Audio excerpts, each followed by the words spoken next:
ঘোষণা কৰা হ'ব 5 ৰাজ্যৰ ফলাফল আৰু 5 ৰাজ্যৰ ফলাফলৰ ঘোষণাক লৈ ৰাজ্যৰ কোটি কোটি জনতা এতিয়া উৎকণ্ঠাত আছে 5 ৰাজ্যৰ ফলাফলত কোনে মাৰিব বিজয় শেষ হাঁহি যাক লৈ কোটি কোটি জনতাৰ মাজত এতিয়া উৎকণ্ঠা বিৰাজ কৰা দেখিবলৈ পোৱা গৈছে অসম পশ্চিম বংগ কেৰালা তামিলনাডু পুডুচেৰীত ঘোষণা কৰা হ'ব আজি নিৰ্বাচনৰ ফলাফল আৰু এইবাৰৰ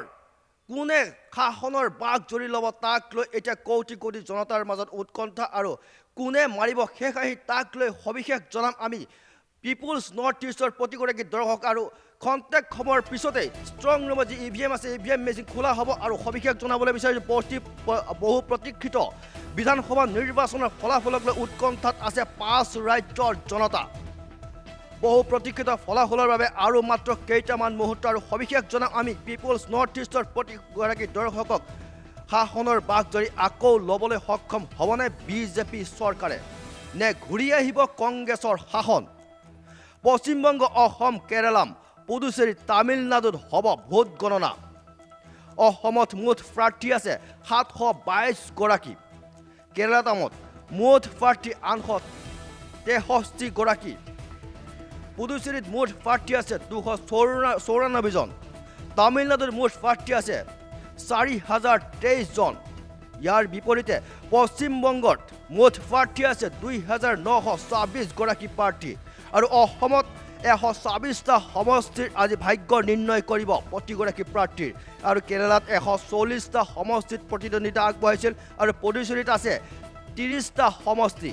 আৰু ইয়াৰ বিপৰীতে তামিলনাডুত আছে 234টা সমষ্টি আৰু 4 সমষ্টিত এটা পৰ্যায়তে 9 মেত অনুষ্ঠিত হৈছিল নিৰ্বাচন ইয়াৰে আৰু পশ্চিমবংগত দুটা পৰ্যায়ত নিৰ্বাচন অনুষ্ঠিত হৈছিল 294খন আসনৰ বাবে আৰু প্ৰথম পৰ্যায়ত নিৰ্বাচন হৈছিল পোল প্লেটৰ মাধ্যমত সবিশেষ জনাবলৈ চেষ্টা কৰিম আৰু পশ্চিমবংগত 294টা সমষ্টিত দুটা পৰ্যায়ত নিৰ্বাচন অনুষ্ঠিত হৈছিল আৰু বহু প্ৰতীক্ষিত বিধানসভা নিৰ্বাচনৰ ফলাফললৈ এতিয়া উৎকণ্ঠাত আছে 5 ৰাজ্যৰ জনতা আৰু এইবাৰ বিশেষকৈ পশ্চিমবংগৰ যি ৰাজনৈতিক ক্ষেত্ৰত তুংগত উঠিছে আৰু বিশেষকৈ ক'ব লাগিব পশ্চিমবংগত প্ৰথমবাৰৰ বাবে বিজেপিয়ে যেনেদৰে ধামখুমীয়া নিৰ্বাচন অব্যাহত ৰাখিছিল সেই সন্দৰ্ভত পশ্চিমবংগত বিজয়ৰ শেষ হাঁহি মাৰিবলৈ সক্ষম হ'বনে নহয় তাক লৈ আমি অপেক্ষা কৰিব লাগিব কিছু সময়লৈ আৰু আন বজাৰ লগে লগে ইভিএম মেচিনত ভোট গণনা আৰম্ভ হ'ব খন্তেক সময়ৰ পিছৰ পৰা পোনপটীয়া সম্প্ৰচাৰ আমি আৰম্ভ কৰিম ৰাজ্যৰ প্ৰতিটো প্ৰান্তৰ সবিশেষ জনাবৰ কাৰণে ভোট গণনা কেনে পৰ্যায়ত চলি আছে আৰু ভোট গণনা সবিশেষ জনাম আমি পিপুলছ নৰ্থ ইষ্টৰ প্ৰতিগৰাকী দৰ্শকক আৰু আন বজাৰ লগে লগে ইভিএমত উদয় হ'ব প্ৰতিগৰাকী প্ৰাৰ্থীৰ ভাগ্য আৰু 722 গৰাকী প্ৰাৰ্থী প্ৰতিদ্বন্দ্বিতা আগবঢ়োৱা অসমত কোনে মাৰিব শেষ বিজয়ৰ শেষ হাঁহি যাক লৈ এই মুহূৰ্তত অধীৰ উৎকণ্ঠাত থকা প্ৰতিগৰাকী অসমীয়াৰ বাবে এটা ডাঙৰ খবৰ এই মুহূৰ্তত কিয়নো অতি আগ্ৰহেৰে অপেক্ষাত থকা প্ৰতিগৰাকী ভাৰতীয়ই অসমত এইবাৰ পুনৰবাৰ বিজেপিয়ে শাসনভাৰ ল'বনে নলয় নে কংগ্ৰেছ চৰকাৰ পুনৰ ঘূৰি আহিব ইতিমধ্যে সমীক্ষাত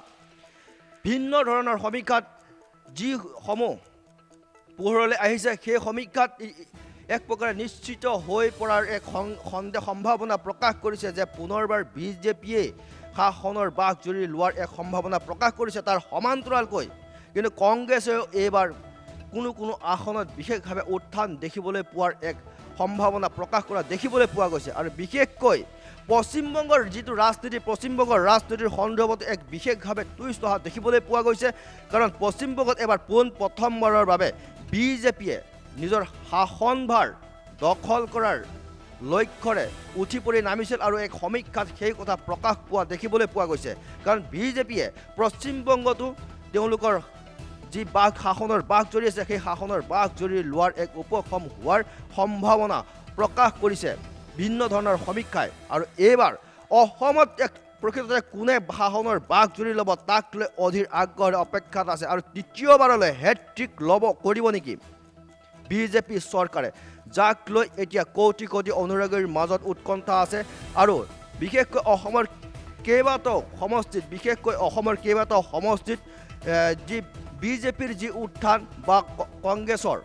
বা বিৰোধীৰ যি উত্থান সেই উত্থানক লৈ ভিন্ন ধৰণৰ প্ৰশ্ন উত্থাপিত হৈছে কিন্তু খন্তেক সময়ৰ পিছতে পিপুলছ নৰ্থ ইষ্টৰ প্ৰতিগৰাকী দৰ্শকক আমি জনাম সবিস্তাৰে যে কোন সমষ্টিত কোনগৰাকী প্ৰাৰ্থীয়ে আগবাঢ়িছে বা কোনগৰাকী প্ৰাৰ্থীয়ে বিজয়ৰ শেষ হাঁহি মাৰিবলৈ সক্ষম হ'ব সেই সবিশেষ আমি জনাম পিপুলছ নৰ্থ ইষ্টৰ প্ৰতিগৰাকী দৰ্শকক পোনপটীয়া সম্প্ৰচাৰৰ মাধ্যমেৰে আৰু আজি তাৰিখত পশ্চিমবংগ 5 ৰাজ্যৰ ফলাফল ঘোষণা কৰা হ'ব আৰু 5 ৰাজ্যৰ ফলাফলক লৈ ৰাজ্যৰ চৌদিশে এতিয়া উৎকণ্ঠা দেখিবলৈ পোৱা গৈছে কোটি কোটি জনতাৰ মাজত এতিয়া উৎকণ্ঠাই বিৰাজ কৰা দেখিবলৈ পোৱা গৈছে প্ৰকৃততে সমগ্ৰ দেশখনতে বিজেপিয়ে শাসন বা চলোৱা সমান্তৰালকৈ পশ্চিমবংগত কোনে শাসনৰ বাঘ জৰি ল'ব পুডুচেৰীত কোনে বাঘ জৰি ল'ব কেৰালামত কোনে বাঘ জৰি ল'ব আনহাতে অসমত আকৌ আহিব নেকি বিজেপি চৰকাৰ যাক লৈ উৎকণ্ঠাত আছে কোটি কোটি অনুৰাগী আৰু অসমত 722 গৰাকী প্ৰাৰ্থীয়ে প্ৰতিদ্বন্দ্বিতা আগবঢ়াইছিল আৰু 722 গৰাকী প্ৰাৰ্থী 126টা সমষ্টিত প্ৰতিদ্বন্দ্বিতা আগবঢ়াইছিল আৰু 126টা সমষ্টিত প্ৰকৃততে কিমানখন আসন লাভ কৰিব শাসক বা বিৰোধী পক্ষই অসমত কিমানটা সমষ্টিত আসন লাভ কৰিব তাক লৈ অধিক উৎকণ্ঠাৰে বাচ্চা আছে আৰু ভিন্ন সমীক্ষাত ইতিমধ্যে বহুজনে কৈছে যে এইবাৰ 70 পৰা 80খন পৰ্যন্ত আসন লাভ কৰিব বিজেপিয়ে ইয়াৰ বিপৰীতে বিৰোধী পক্ষেও লাভ কৰিব কিছু সংখ্যক আসন আৰু যাৰ সন্দৰ্ভত ভিন্ন সমীক্ষাত পোহৰলৈ আহিছে যে এইবাৰ পুনৰ অসমতে হ'ব পাৰে বিজেপি চৰকাৰৰ শাসনভাৰ আৰু ইয়াৰ বিপৰীতে পশ্চিমবংগত এবাৰ তুংগত উঠিছে নিৰ্বাচন আৰু পশ্চিমবংগৰ যি জনতা আছে পশ্চিমবংগৰ জনতাৰ ৰায়ত যেন এইবাৰ বিজেপি চৰকাৰ আছে বুলি এক প্ৰকাৰে ভিন্ন ধৰণৰ সমীক্ষাত প্ৰকাশ পোৱা দেখিবলৈ পোৱা গৈছে কাৰণ 294খন আসনৰ ভিতৰত দেশতকৈ অধিক আসন পোৱাৰ সম্ভাৱনা প্ৰকাশ কৰিছে ভিন্ন সমীক্ষাই আৰু যাক লৈ দুপৰীয়া প্ৰায় 12 বজাৰ পিছত নিশ্চিত কৰা হ'ব প্ৰকৃততে পশ্চিমবংগত কোনে শাসনৰ বাঘ জৰি ল'ব আৰু পুডুচেৰীত 130টা সমষ্টি আছে 30টা সমষ্টিৰ ভিতৰত পুডুচেৰীটো কেন্দ্ৰীয় শাসিত এটা অঞ্চল আৰু কেন্দ্ৰীয় শাসিত অঞ্চলৰ সেই পুডুচেৰীত কোনে শাসনৰ বাঘ জৰি ল'ব তাক লৈ ইতিমধ্যে জল্পনা কল্পনা আৰম্ভ কৰিছে আৰু 4 সমষ্টিত এটা পৰ্যায়তে পশ্চিমবংগত নৰবেদ আৰু 29 মে তাৰিখে অনুষ্ঠিত কৰা হৈছিল আৰু পশ্চিমবংগত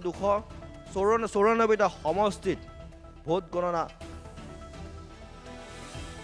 আৰম্ভ হৈছিল আৰু বহু প্ৰতীক্ষিত ফলাফলৰ বাবে আৰু মাত্ৰ কেইটামান মুহূৰ্ত ভোট গণনা আৰম্ভ হোৱাৰ লগে লগে পিপুলছ নৰ্থ ইষ্টৰ প্ৰতিগৰাকী দৰ্শকক আমি পোনপটীয়া সম্প্ৰচাৰৰ সবিস্তাৰে জনাম যে কোন সমষ্টিত কোনগৰাকী প্ৰাৰ্থীয়ে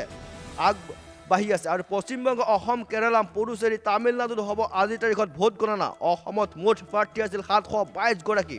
ইয়াৰ বিপৰীতে কেৰালামত মুঠ প্ৰাৰ্থী হৈছে 863 গৰাকী প্ৰাৰ্থী